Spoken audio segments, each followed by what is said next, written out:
Segundo o Código Penal, não é causa excludente de ilicitude a desistência voluntária, a legítima defesa, o estado de necessidade, o estrito cumprimento de dever legal e o exercício regular de direito.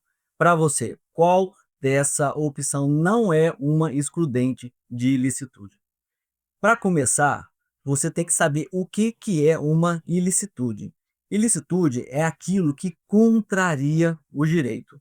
Ou seja, tudo aquilo que está no Código Penal e nas outras legislações que configura um crime, aquilo é uma ilicitude.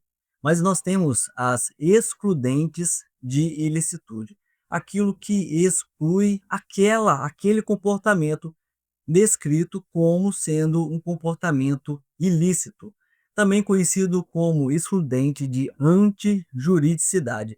Antijurídico é aquilo que é contrário ao direito. Então, assim, nós temos esse conceito de excludente de ilicitude. Para você compreender isso com mais completude, nós temos que falar um pouco do conceito de crime. O que é crime de acordo com o Código Penal brasileiro? O Código Penal, ele adotou a teoria tripartida de crime. Então, no conceito analítico de crime, que olha os elementos do crime ali, nós temos que o crime é composto de três coisas. O crime, ele é construído a partir de três bases. A primeira coisa é um fato típico, ou seja, algo que está tipificado, que está escrito como sendo um crime. A segunda coisa, então, fato típico é a primeira coisa. A segunda coisa é a antijuridicidade ou a ilicitude, ou seja, aquilo que é contrário ao direito. Então, nós temos um fato típico, nós temos um fato antijurídico e nós temos a culpabilidade. A culpabilidade está relacionada ao agente, aquele que comete o crime. Então, nós temos esses três elementos. Um crime é composto de fato típico, antijurídico e culpável. A partir disso, nós temos que entender cada um desses elementos. Por exemplo, nós temos no fato típico outros quatro elementos que fazem parte do fato típico, que é a conduta. Todo fato típico ele tem uma conduta, ele tem um resultado, ele tem um nexo causal e ele tem uma tipicidade. A conduta, nós temos que pode ser dolosa ou culposa. A conduta, ela pode ser por uma ação ou por uma omissão. Em relação ao resultado, nós temos o resultado naturalístico e o resultado jurídico. Em relação aí ao nexo causal, é o que liga aquela conduta àquele resultado. Ou seja, existe um elo entre a conduta que provocou aquele resultado. E a tipificação tem a formal e a material, é aquilo que está escrito como crime. Então, a primeira coisa que nós temos em um crime é o fato típico. A segunda coisa é a antijuridicidade, é aquilo que é contrário ao direito. Só que nós temos as excludentes de antijuridicidade. São comportamentos que, se enquadrar naquelas excludentes de antijuridicidade, nós temos que aquilo que a princípio era um crime deixa de ser crime de acordo com o direito. Por exemplo, matar alguém. Matar alguém é um crime, está lá no artigo 121. Tirar a vida de alguém é um crime tipificado, está tipificado como crime. Mas se a pessoa matar alguém de acordo com o que dá, um dos elementos da, da excludente de antijuridicidade, ele não mais vai ser considerado como alguém que tenha praticado um crime. Por exemplo, eu mato alguém em legítima defesa. Então, apesar de ter cometido um crime, eu não vou ser considerado um criminoso. Apesar de, em princípio, esse comportamento, matar alguém, ser um crime, eu não vou ter cometido um crime porque eu estava em legítima defesa. Nós temos também como a excludente de ilicitude ou antijuridicidade, nós temos a legítima defesa. Eu posso matar alguém em estado de necessidade para proteger a minha própria vida, de acordo com a situação. Eu posso tirar a vida de alguém. Por exemplo, tá, o barco afundou, eu estou em alto mar e só tem lá uma boia. E eu não sei nadar e tem outra pessoa que também não sabe nadar. Alguém vai morrer. Então eu posso tirar a vida daquela pessoa para salvar a minha própria vida. Eu cometi um fato típico, mas eu estava em estado de necessidade. Nós temos também o exercício regular de direito e o estrito cumprimento do dever legal. São as 4 excludentes de ilicitude. E nós temos a culpabilidade, nós temos também as excludentes de culpabilidade, que é a potencial consciência da ilicitude. A culpabilidade está muito relacionado ao próprio agente.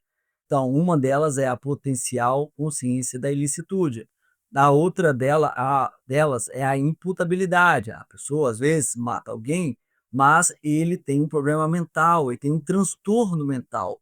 Então, vai ser tratado de forma diferente também. E também a inexigibilidade de conduta diversa. Eu posso tomar uma atitude porque eu estou em uma situação que não se exige um comportamento, né? A inexigibilidade de conduta diversa. Então, nós temos aí o conceito analítico de crime sob o prisma da teoria tripartida, falando que o crime é composto de 3 elementos. Só para revisar, nós temos um fato típico, nós temos um fato antijurídico, nós temos um fato culpável. Então, nós temos esses 3 elementos. A questão fala assim, ó, segundo o Código Penal, não é causa excludente de ilicitude. Então, ele está falando do segundo elemento do crime, que é a ilicitude ou a antijuridicidade. E no artigo 23, vamos passar aqui para a legislação, vou te mostrar aqui, ó. O artigo 23 fala das excludentes de ilicitude ou antijuridicidade e fala que não haverá crime, não há crime quando o agente pratica o fato em estado de necessidade, em legítima defesa, em estrito cumprimento do dever legal ou no exercício regular de direito. Parágrafo único fala assim: o agente, em qualquer das hipóteses desse artigo, responderá pelo excesso doloso ou culposo. Essas partes aqui, ó, que está crifado, marcado aqui de laranja, são partes importantes. São partes em que o examinador normalmente tenta confundir o candidato. Então, é muito importante, primeiro, conhecer a letra da lei e saber também os conceitos, né? Porque aqui, ó, tá falando, ó, segundo o Código Penal, não é causa excludente de ilicitude. Você precisa conhecer esse termo. Uma causa excludente de ilicitude são aquelas elencadas no artigo 23, que é o estado de necessidade, a legítima defesa, o estrito cumprimento do dever legal e o exercício regular de direito. Então, nós temos aí essa questão. Então, nós podemos já acertar, saber qual que é a certa, porque, ó, não é causa, então a legítima defesa é causa, então eu posso retirar ela. O estado de necessidade também é causa, o estrito cumprimento do dever legal também é causa e o exercício regular de direito também é causa, porque, né, está aqui, está elencada no artigo 23. Então fica aqui a desistência voluntária. Para você entender a desistência voluntária, você precisa entender o iter criminis, o caminho do crime. Porque o crime, ele tem lá o seu caminho, né? A sua produção. Nós temos, primeiro, no iter criminis, no caminho do crime, nós temos a cogitação, nós temos os atos preparatórios, nós temos os atos executórios e nós temos a consumação. Então, o crime, ele nasce na mente de alguém, ou seja, ele está ali pensando em cometer um crime e depois ele se prepara para cometer o crime. Vamos colocar ainda o exemplo do homicídio. A pessoa, para matar alguém, ele vai pensar assim: ah, eu vou adquirir uma arma. Isso são atos preparatórios. Atos preparatórios é aqueles que você ainda não começou a executar o verbo do tipo penal, que é matar. Eu não comecei a matar alguém. Eu pensei, né? Eu estou na cogitação, depois eu comprei uma arma, eu passei para os atos preparatórios e depois nós temos os atos executórios e depois aquele crime se vai se consumar ou não, se for o homicídio com a morte daquela pessoa. No caso da desistência voluntária, é importante você saber a diferença de desistência voluntária e arrependimento eficaz, porque existe um ponto muito similar entre esses dois institutos. Tem alguns pontos muito similares. A primeira coisa que tanto a desistência voluntária como o arrependimento eficaz, a pessoa começa a executar o crime. Ele começa, ele sai da cogitação, ele passa pelos atos preparatórios e começa os atos executórios. E no caso da desistência voluntária, nos atos do caminho, né, dos atos executórios, ele tem possibilidade de continuar o crime e ele desiste daquilo que ele começou a fazer e ele simplesmente para e vai embora. E no arrependimento eficaz, ele pratica todos os atos executórios e no final dos atos executórios, ele toma uma atitude, ele se arrepende, ele pega a situação e ele reverte a situação. Para você entender, eu vou te citar um exemplo. Vamos supor que uma pessoa começa a matar alguém. Ele compra, ele cogita em matar, ele compra uma arma, ele encontra essa pessoa e ele está com um revólver de 6 tiros. E ao encontrar essa pessoa, ele dá o primeiro tiro. E vamos supor que esse tiro acertou o ombro dessa pessoa que caiu no chão. E ele chega até essa pessoa, ao invés de continuar os atos executórios, ao invés de consumar aquele crime, né? Ou seja, ao invés de dar aquele tiro na pessoa para tirar a vida dela, ele simplesmente para os atos executórios. Ou seja, ele para de cometer aquele crime. Ele encerra ali e vai embora e a pessoa não morre. Então, nós temos essa na desistência voluntária. Em relação ao arrependimento eficaz, vamos supor agora que o cara começou a dar o tiro nessa mesma situação, só que ele não dá um tiro só. Ele dá os 6 tiros, ele acerta os 6 tiros na pessoa e a pessoa está prestes a morrer e ele se arrepende e ele pega aquela pessoa, ele coloca no carro dela, ele leva essa pessoa até o hospital e ele mesmo salva a vida daquela pessoa. Aí nós temos a figura do arrependimento eficaz. Então, assim, os dois, tanto a desistência voluntária quanto o arrependimento eficaz, a pessoa começa os atos executórios, só que ele não termina, ele impede a consumação.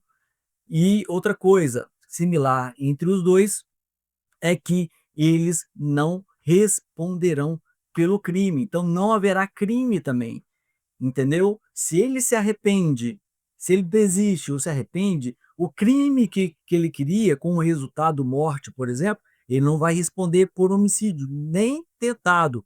Ele não vai responder pelo homicídio, simplesmente não haverá o crime de homicídio. No entanto, ele vai responder pelos atos até então praticados, ou seja, as lesões corporais. Então vamos verificar aqui, tá aqui, ó, segundo o Código Penal, não é causa excludente de ilicitude a desistência voluntária. Então tá aqui, coloca como acertou, marca aí e vamos para a próxima questão, que é a questão aí número 7.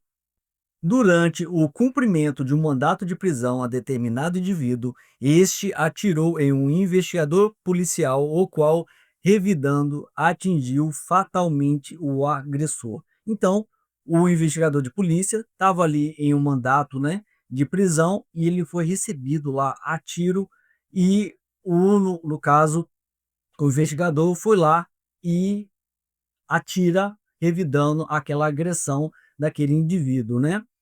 Nessa situação hipotética, a conduta do investigador configura legítima defesa própria, exercício regular de direito, estrito cumprimento do dever legal, homicídio doloso ou homicídio culposo. Na sua opinião, qual das opções é a opção correta? olha, estava em cumprimento de um mandado de prisão, o indivíduo, né, atira no investigador e ele revida aquela agressão. O que que seria? Seria o exercício regular de direito, a letra B aqui, ó, exercício regular de direito. O que que seria o exercício regular de direito? Essa excludente de ilicitude é quando existe uma norma, existe uma legislação que permite essa pessoa a tomar uma atitude que, a princípio, seria um crime, mas na situação dele lá, ele não vai cometer o crime porque existe essa legislação. O exemplo bem tranquilo aí para você entender é em relação às lutas, né? O boxe, as artes marciais. Quando você está lá vendo uma luta de boxe, por exemplo, e a pessoa agride, lesiona a outra pessoa, ele vai responder por lesão corporal?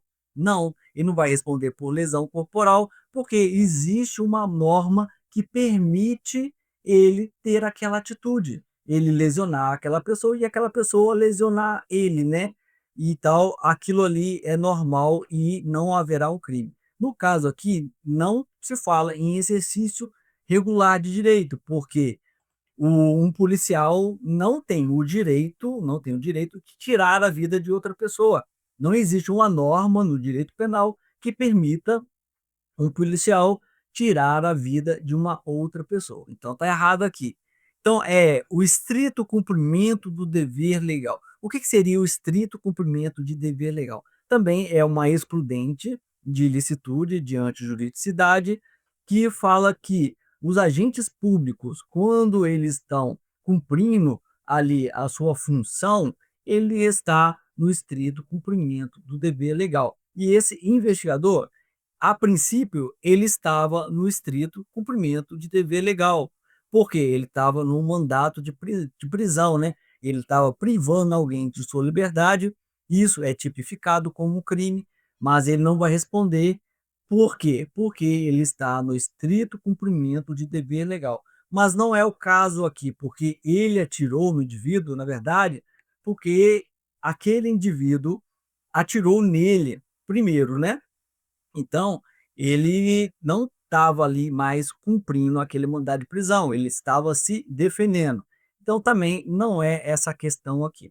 Vamos ver a legislação, o que fala em relação às excludentes de ilicitude. Fala assim, ó, não há crime, não haverá crime, a pessoa mesmo cometendo um fato tipificado como crime, não, aquele crime não existirá quando a pessoa estiver em estado de necessidade, em legítima defesa, em estrito cumprimento de dever legal ou no exercício regular de direito. E o agente, em qualquer das hipóteses, responderá pelo excesso doloso ou culposo. Então, o excesso, mesmo por dolo, o que que é dolo? Está falando ali a questão do dolo, né? Dolo é a vontade de fazer alguma coisa. E culpa é quando a pessoa age com imprudência, imperícia ou negligência. Vamos ver o que fala exatamente sobre a legítima defesa. Fala assim: entende-se em legítima defesa quem, usando moderadamente dos meios necessários, repele injusta agressão atual ou iminente a direito seu ou de outra. Isso aí é o artigo 25, que fala da legítima defesa. E nós temos também o estado de necessidade, que fala assim, ó, considera-se em estado de necessidade quem pratica o fato para salvar de perigo atual que não provocou por sua vontade, nem podia de outro modo evitar direito próprio ou alheio, cujo sacrifício nas circunstâncias não era razoável exigir-se. Aqui se falou da legítima defesa. A legítima defesa, se nós observarmos, ela pode ser seu, né? É, quando repele injusta agressão a um direito da pessoa, ao seu direito ou de outra pessoa. No caso ali, o policial, ele não estava aqui no estrito cumprimento de dever legal. Por quê?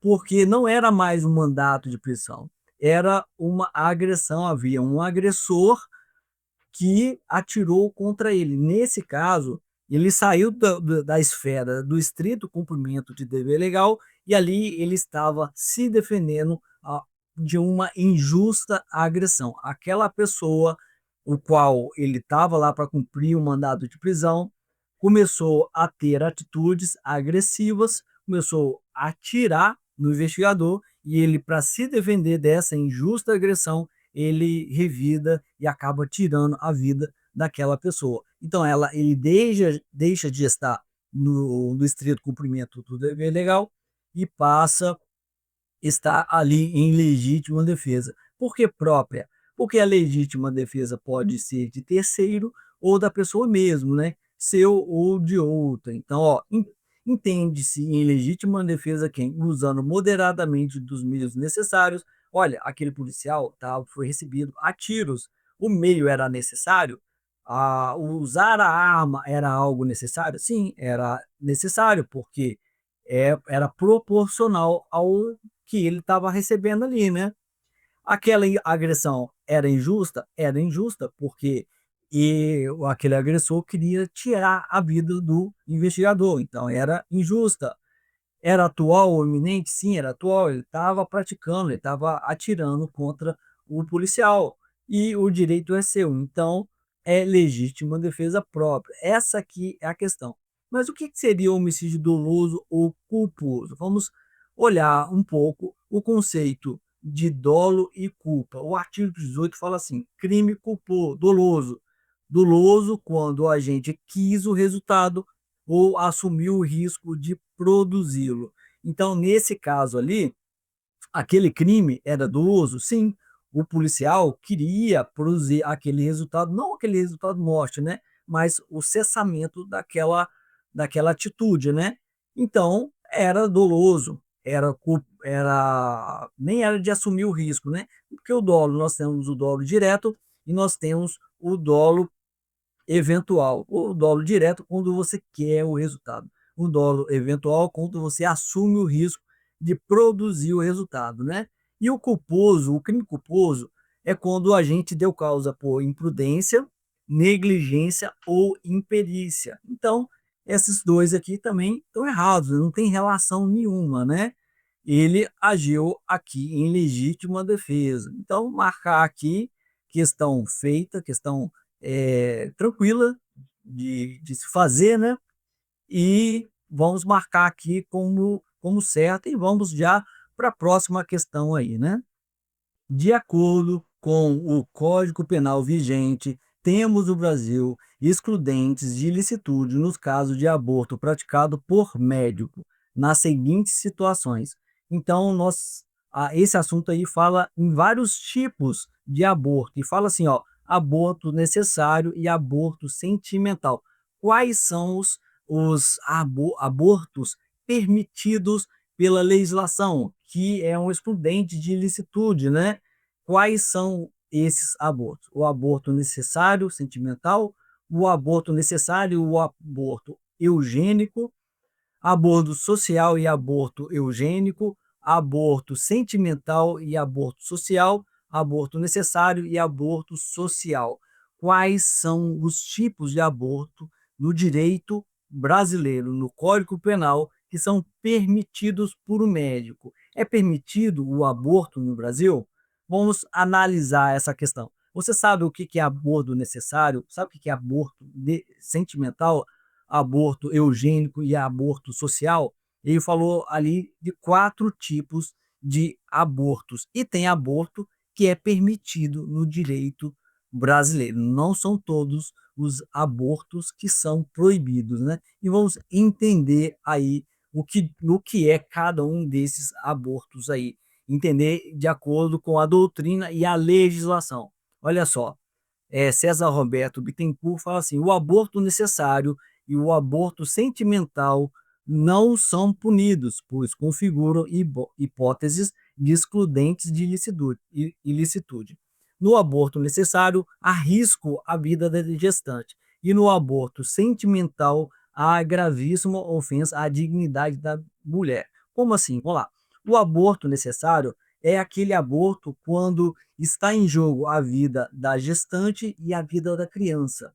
Nesse caso, o médico pode praticar o aborto para salvar a vida da gestante. Entendeu-se no contexto que é mais importante a vida da gestante do que da criança que está para nascer.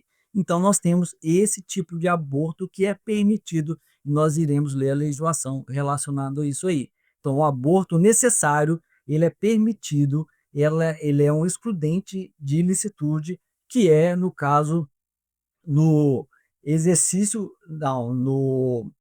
regular de direito. Então, esse é um aborto permitido. O outro aborto permitido é o aborto necessário. O que seria o aborto necessário? É quando a mulher sofre um crime de estupro e o médico, de acordo com a vontade da mulher, né? Se a mulher quiser aquele aborto, né, com sua autorização, ele pode praticar aquele aborto desde que seja fruto de um estupro. Quando é estupro, e o direito penal permite que se pratique esse tipo de aborto, no caso de estupro mesmo, né? Então, os dois abortos permitidos no Brasil são esses aí: é o aborto necessário e o aborto sentimental. E nós temos também, ó, o aborto eugênico. Fala assim, ó, Rogério Grego fala da seguinte forma: o aborto eugênico não possui previsão legal, mas a decisão do STF em casos de anencefalia demonstrada a flexibilização do direito penal diante de valores constitucionais como a dignidade humana e o direito à saúde da gestante. O que seria esse aborto eugênico? É quando a criança nasce praticamente sem cérebro. Ela não tem cérebro. Então o STF entendeu, apesar de ele não estar lá, né, no Código Penal, mas o STF entendeu que esse tipo de vida é é uma vida muito precária, né? A criança nascer sem cérebro, e é permitido esse tipo de aborto, não pela legislação, mas por um entendimento do STF. E nós temos também o aborto social, né, que fala assim, Rogério Grego: é necessário distinguir as hipóteses legais das hipóteses apenas doutrinárias. O aborto social pode sensibilizar o debate, mas do ponto de vista jurídico penal ainda se trata de conduta típica e punível. Como assim? O aborto social é aquele aborto que a mulher está numa situação tão precária, uma situação, assim, digamos, de condição social mesmo, né? Não tem dinheiro, tá numa vida muito ruim, tá lá numa situação sem ter condições de criar aquela criança. E esse aborto é o aborto social. Esse aborto não é permitido, não é permitido. Mas eu já vi questões falando em algum contexto muito específico em que a mulher está numa situação muito precária, que pode haver uma excludente de culpabilidade, que é a inexigibilidade de conduta diversa. Mas tem que ser uma situação bem descrita mesmo ali, e não pode ter outra opção mais adequada para você marcar essa como sendo a certa, né? E nós temos uma questão aí da microcefalia. Olha, o aborto eugênico, ele é permitido quando a criança não nasce sem o cérebro. A microcefalia não é bem assim, não é permitido. Ó, a autorização para o aborto de anencefalo decorre da absoluta inviabilidade da vida extrauterina. Isso não se aplica automaticamente a outras anomalias, como a microcefalia, que, embora graves, não eliminam a possibilidade da vida. Então, só uma observação aí, que a microcefalia não se encaixa aí no aborto eugênico, né? Vamos ver agora na própria legislação o que diz, né?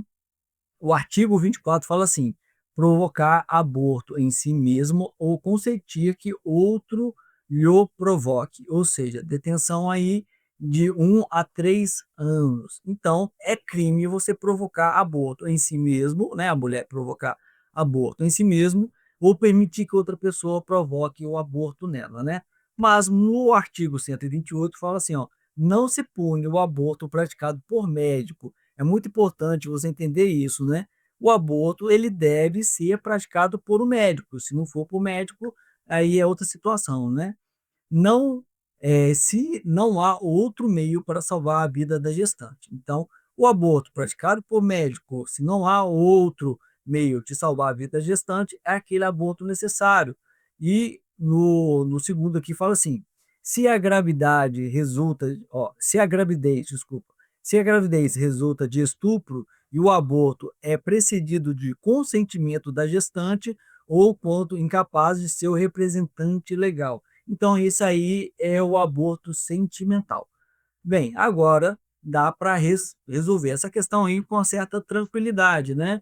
Olha, aborto necessário e aborto sentimental. Exatamente é esse aborto aqui, ó, do artigo 128, né? Aborto necessário e aborto eugênico. Não, aborto eugênico não. Aborto social também está errado, e eugênico também. Aborto sentimental, mas o aborto social não é permitido. Aborto necessário e aborto social. Não. Então, é a letra A resposta certa. Marca como acertou e se você não deu o seu like ainda, dê o seu like, se inscreva no canal, que é muito importante para que você receba mais conteúdos relacionados aí à resolução de questões de concurso público, que é algo extremamente importante para quem quer ser aprovado no concurso de área policial. E vamos para a próxima questão aí. Determinado policial, ao cumprir um mandato de prisão, teve de usar força física para conter o acusado. Após a concretização do ato, o policial continuou a ser fisicamente agressivo, mesmo não havendo a necessidade. Vamos lá, um policial, ele está lá no mandato de prisão, né? Ele vai lá, algema a pessoa e depois da pessoa algemada, ele começa a agredir aquela pessoa. Como é que resolve isso no direito, né? Ó, na situação hipotética, o policial excedeu o estrito cumprimento de dever legal, abusou do exercício regular de direito, prevaleceu-se de condições excludentes de ilicitude, agiu sob estado de necessidade, manifestou conduta típica de legítima defesa. Na sua opinião, qual é a questão certa? Aqui embaixo existe um QR Code que você pode resolver essas questões para depois ver se acertou ou se você errou, né? Mas vamos lá. Vamos começar pela última aqui, ó. Manifestou conduta típica de legítima defesa. Vamos lá para o que diz a legislação. Existem algumas situações em que a pessoa praticando um crime, ele não vai responder por esse crime, né? Não haverá crime em certas situações que são as excludentes de ilicitude, né? Ou antijuridicidade, que é o estado de necessidade, a legítima defesa, o estrito cumprimento de dever legal ou o exercício regular de direito. Olha, manifestou conduta típica de legítima defesa. Olha, a legítima defesa só se aplica em questão em relação ao policial quando ele é agredido por alguém. Aí ele, para cessar aquela injusta agressão, ele vai lá, usa da legítima defesa. Olha, nesse caso não é essa situação. Ele estava lá no mandado de prisão, a pessoa já estava imobilizada e ele começa a agredir aquela pessoa mesmo tendo já cumprido lá o mandado de prisão. Então, não é o caso de legítima defesa. Agiu sob o estado de necessidade. Estado de necessidade é uma outra excludente de ilicitude. No estado de necessidade é alguém que está num perigo e está entre dois bens jurídicos de igual valor. Ele defende aquele bem jurídico dele. Ele está em estado de necessidade. É uma situação de perigo, que também não é o que fala a questão, né? Prevaleceu-se de condição excludente de ilicitude. Olha, não existe nenhum tipo de excludente de ilicitude aí. Aliás, até existe. Olha, quando ele está em cumprimento de um mandato de prisão, ele está sob uma excludente de ilicitude porque ele estava no exercício regular de direito. Ele estava em exercício regular de direito, que é uma. Aliás, exercício regular de direito, não. Ele estava em estrito cumprimento de dever legal. É diferente. O exercício regular de direito é para as pessoas que não são servidores públicos, né? que tem o direito de praticar um certo ato. O estrito cumprimento de dever legal que ele estava em estrito cumprimento de dever legal, ele estava simplesmente fazendo o que a lei ali até mesmo obriga ele a fazer, né? Só que ele excedeu, quer ver, ó? Após concretizar o ato, o policial continua a ser fisicamente agressivo. Nesse caso aí, se ele continuou sendo agressivo, mesmo já tendo cumprido ali, ele não estava mais prevalecendo de uma excludente de ilicitude, pelo abuso, né? Olha, abusou do exercício regular de direito. Não, o exercício regular de direito é para o particular, que existe uma legislação própria que permite a pessoa a ter uma atitude, mas mesmo sendo configurado como crime. Mas não é o caso também. Então, podemos excluir essa aqui.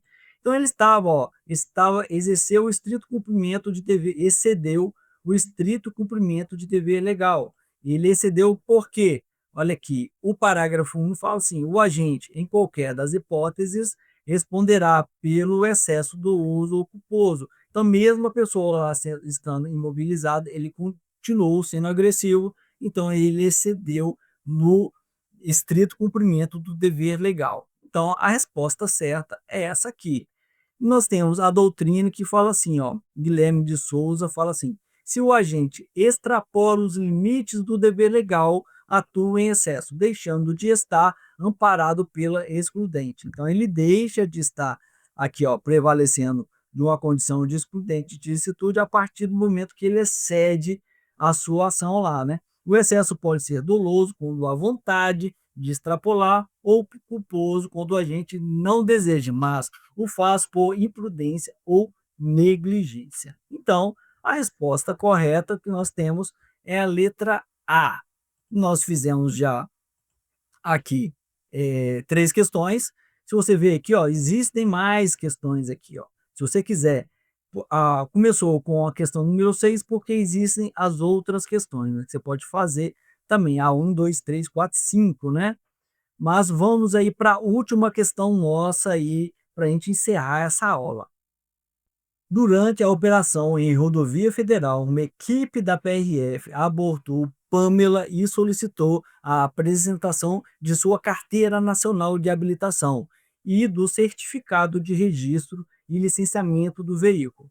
Pamela entregou os documentos, mas estava muito nervosa, o que gerou desconfiança no policial, que, ao consultar o sistema, verificou que o veículo era clonado. Pamela alegou que tinha comprado o veículo de um amigo pelo preço de mercado e que não sabia que o carro era clonado. O policial, por sua vez, solicitou que Pamela saísse do veículo, mas ela se negou. Então, o policial usou de força necessária para fazê-la cumprir a ordem. Em razão da conduta de Pamela, o policial realizou uma busca pessoal nela, fazendo comentários sobre o corpo dela. Após a revista pessoal, ele fez uma vistoria no veículo e revistou a mochila dela. Pamela ficou constrangida com a atitude do policial e, em seguida, ela foi presa em flagrante. A respeito dessa situação hipotética, julgue o item subsequente. Então, vamos lá. O policial fez uma abordagem, pediu os documentos lá necessários. Pamela ficou um pouco nervosa. Ele pegou lá, consultou no sistema e o veículo era um veículo clonado. E o policial, e ela se negou a sair do carro. Aí o policial usou de força para tirar aquela pessoa do veículo, né? E depois fez uma revista pessoal e fez comentários em relação ao corpo de Pamela. E aí, nessa situação, tá certo ou tá errado? O que está certo, o que está errado na sua opinião? Escreva aqui embaixo, né? Foi certo a atitude do policial? Vamos lá. Nesse caso, o policial rodoviário federal agiu sem excesso ao utilizar força para retirar Pamela, pois ele estava amparado pela excludente de ilicitude e estrito cumprimento do dever legal. Olha só que questão aí complicada e polêmica. No começo ali, o examinador quis confundir o candidato. Para você, tá certo ou tá errado? Tá, vamos lá. Existe um excesso do policial? Sim. porque ele fez comentários ali em relação ao corpo de Pamela. Então ele pode fazer isso de forma alguma, ele não poderia ter essa atitude. Mas olha só o que a pergunta, no que o examinador, o que a questão faz de pergunta mesmo, né? Olha, o policial agiu sem excesso ao utilizar força para retirar Pamela. Ele só citou a situação do uso da força para retirar Pamela do veículo. Ele não falou dos outros contextos. Então, na verdade, é por isso que é importante a pessoa fazer questões de concurso público. Por quê? Para entender essas pegadinhas e saber como que, na verdade, o examinador quer conduzir o entendimento do candidato a um erro. Ele quis levar o candidato a um erro quando ele fala ali daquele comentário daquele policial, mas na verdade o policial, eles estavam parados sim, no fato de ter tirado Pamela ali do veículo dela e usado de força para retirar a Pamela, ele não agiu sem excesso.